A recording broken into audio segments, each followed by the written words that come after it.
purchased this painted mid-century buffet for $50 off Facebook Marketplace recently. In this short video, I'll attempt to remove the paint, make some minor changes to the structure of this piece, and finally add a beautiful natural finish. My name is Barry, and welcome back to Mad City Modern.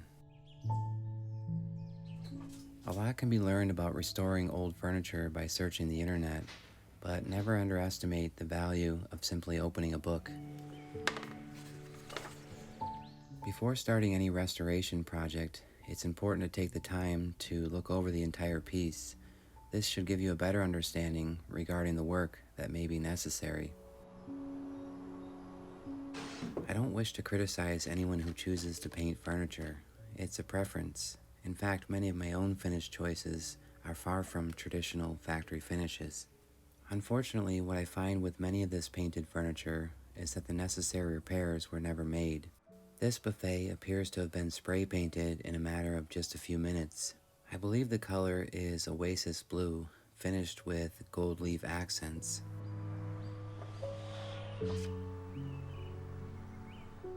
I recently posted a photo of this furniture on my YouTube community page, and many of you seem to think this was an Oriental design. Typically covered in black lacquer or paint, these traditional Oriental pieces were often finished with ornate designs in beautiful colors. Although not specifically a mid-century modern piece, this buffet was likely manufactured during the middle of the 20th century. There will be several signs of that later in this video. Most restoration projects this size typically take 10 to 20 hours to completely restore. Based on the sales in my area over the last several years, this particular style isn't very popular, so I would imagine if this piece was completely restored, it may only sell for $300 to $400. I spent $50 on this buffet, and I'll likely use $25 worth of products. If I sell this piece for around $400, that would yield about $15 to $20 an hour for labor before taxes. So there are some that would say this isn't worth the effort or the time. In most cases, I would agree, but keep in mind that I do earn revenue from creating videos like this. Yes, there are often annoying, skippable ads in these videos, but for me, that's one of the only ways to continue making free content for viewers like you. So I thank you for all of your support. I don't often share the number of times that I'm met with failure when working on projects like this. This was the first critical mistake for this project. After a few simple steps, I was convinced that the drawer pulls and the door hinges were either plated brass or solid brass. So I proceeded to heat these up in a mixture of vinegar and water to help remove the layer of metallic gold paint.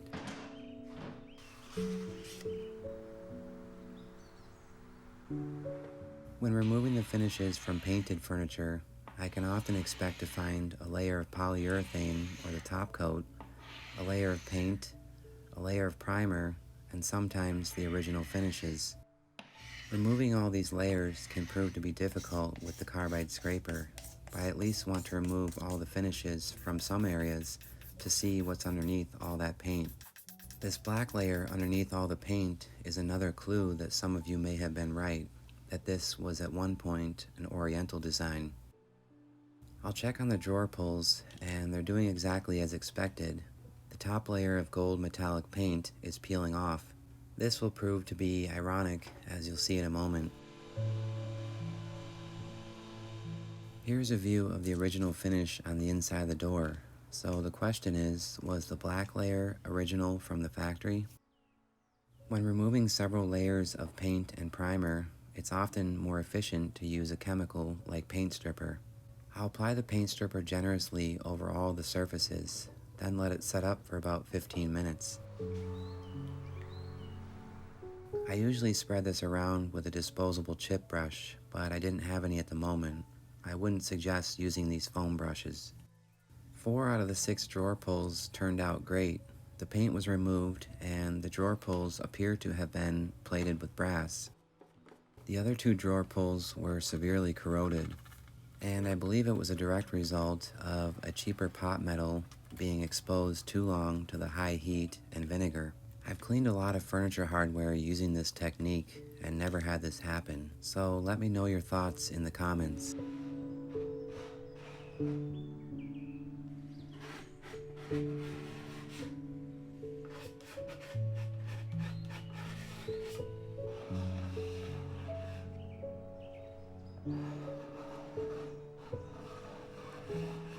I found that it's not necessary to remove all the old finishes with the chemicals. I simply go back with the carbide scraper and remove the remainder. The original finish, which was much lighter than most traditional finishes that I work with, threw me off a little, and I wasn't quite sure at this point what type of wood this was. It was at this point in the project that I took several photos and asked many of you what your thoughts were regarding what type of veneer this was. It turns out there were more than half a dozen wood species suggested, so I'll give you a few moments to come up with a final answer.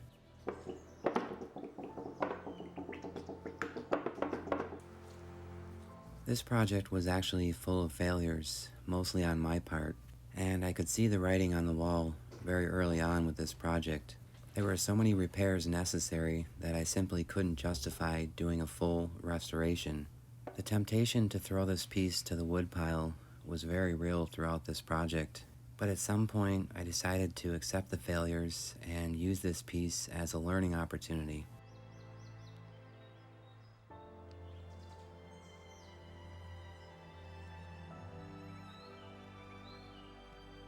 I think most of us are afraid to take on new challenges because we know we're going to fail and we're afraid of failure. But hopefully in the end you can stand back and look at the final product with pride, or at least know with confidence that's something you'll never try again.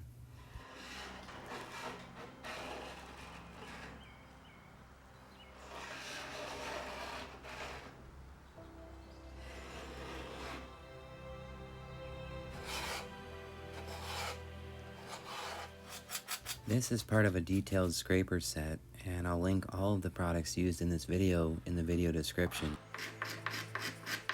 These smaller scrapers work well for scraping the detailed areas.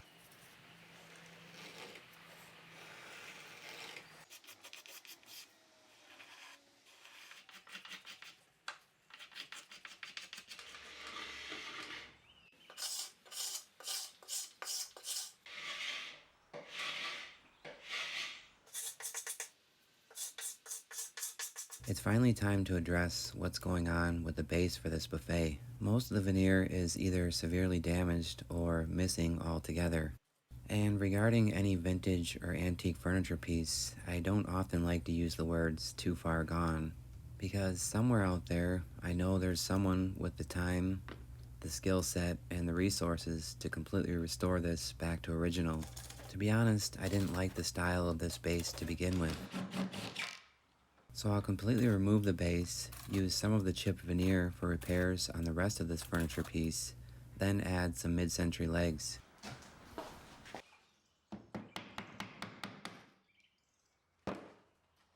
Some of you may have observed all the painted furniture pieces in the shop at the moment. I'm currently working on 5 new videos for the channel, so if you feel that I've earned your subscription, please consider hitting that subscribe button. Here's a small glimpse of some of the things happening in the shop at the moment.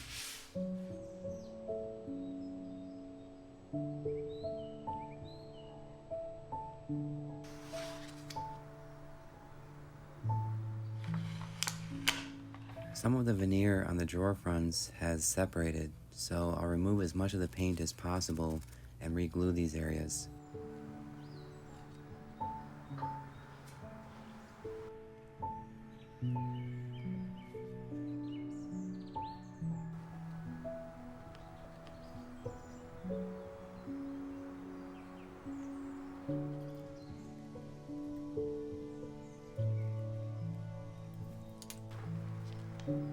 There's a common misconception that you need a lot of money and tools to get started refinishing furniture, when in fact for under $100 you can get all of the tools necessary, including an orbital sander. This is the most expensive tool in my shop. It's a surf prep sander that retails for around $500. I'll remove the sponge pad. It's good for detailed areas on furniture, but can often conform to the edges and cause damage to thin layers of veneer. Many of you have purchased this Surf Prep sander using my 10% discount code, so I'll leave that information in the description. When used properly, this sander is a game changer for any skill level. This week in the mail were several postcards and letters, and also tools that I was able to use for this specific project, so I thank you for all your support.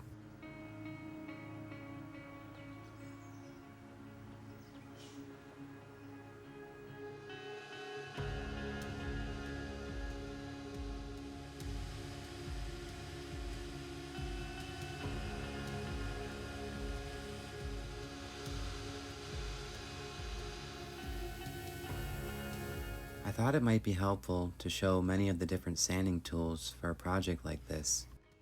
There are several different affordable options for sanding discs and sanding blocks. I'll list all these products in the video description. If you've ever refinished furniture, then you can understand that all these different tools have very specific purposes.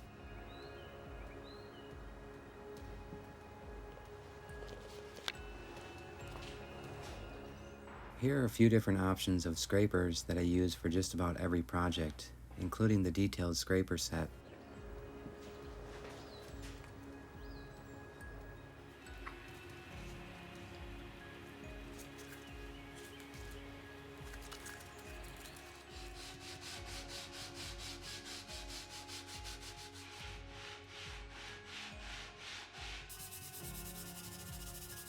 Since I have several projects happening at the same time, I figured this would be a good time to continue organizing all the sandpaper.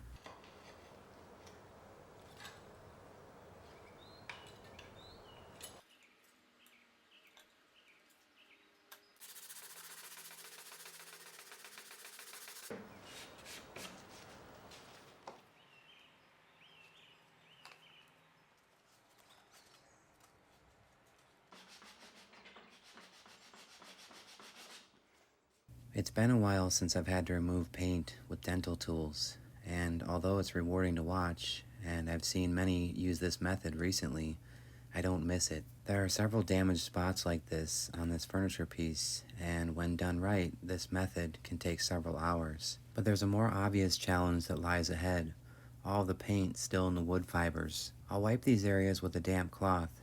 This should help open up the pores of the wood fibers, making it easier to remove the paint. In other words, raising the grain.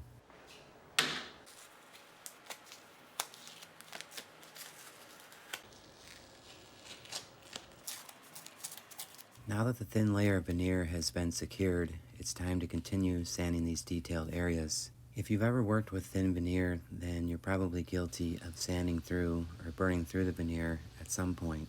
The more time you spend sanding veneer like this, the more comfortable you become with walking that fine line. With this piece, in many areas, the damage was already done, likely during the prep sanding prior to painting. As I carefully worked on each section of this buffet, I continued to find new areas that needed attention.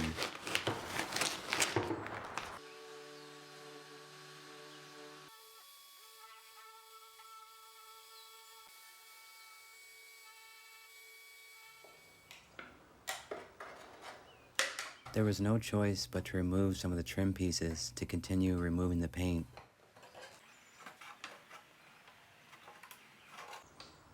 It won't be possible to repair some of the veneer until all the paint has been removed. Once sanded, I can reapply the trim with glue and nails.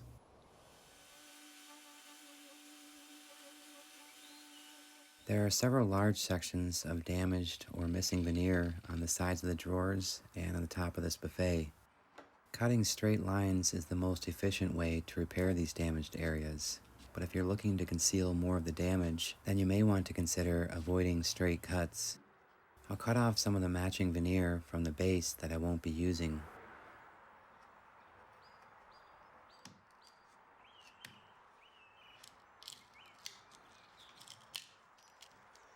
With these leftover pieces, I'll do the best I can to match some of the patterns in the wood grain. I've covered veneer repairs in detail in my past videos, so I won't spend much time on the topic for this video.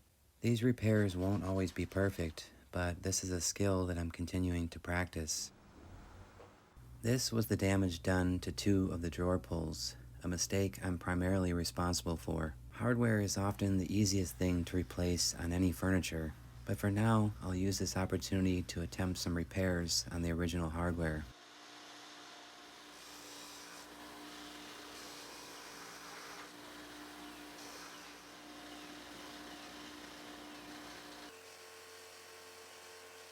I would imagine most furniture refinishing purists would advise you not to use abrasive methods for polishing furniture hardware. This would include strong chemicals, wire brushes, and power tools.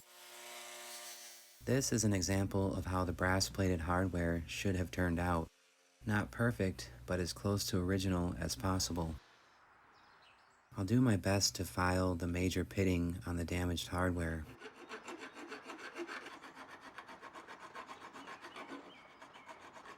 This isn't the final result, but I think you understand the direction that I'm going. And isn't it ironic that after all that work removing the paint, I choose to cover these with a gold metallic paint? I've used a brass colored paint before, but I find the gold color to be the closest match to original brass finishes. One day soon, I hope to learn the skill of electroplating so that painting isn't the only option. I often save the legs from old discarded furniture found on the curb. This buffet is much shorter than most traditional mid-century pieces, so these legs will add several inches to the overall height. I'll match the color of these legs to the rest of the body by applying several coats of a toner lacquer. It's best to apply a thin layer of vinyl sealer or shellac before applying the toner lacquer.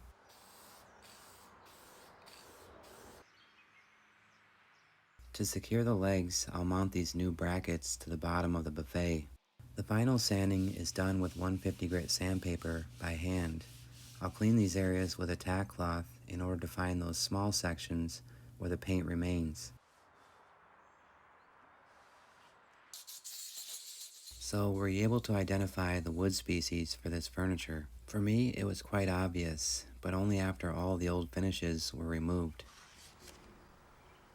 Whenever I find that I'm working with walnut, I like to apply a finish that gives the most natural look. In this case, I'll use Rubio Monocoat, a hard wax oil. This is a two-part mixture that includes an accelerator. The accelerator helps cut the cure time down from several weeks to less than a week. This project is not time sensitive, so I won't use the accelerator. Once the Rubio sits for about 5 to 10 minutes, I'll come back and wipe off all the excess with a shop rag.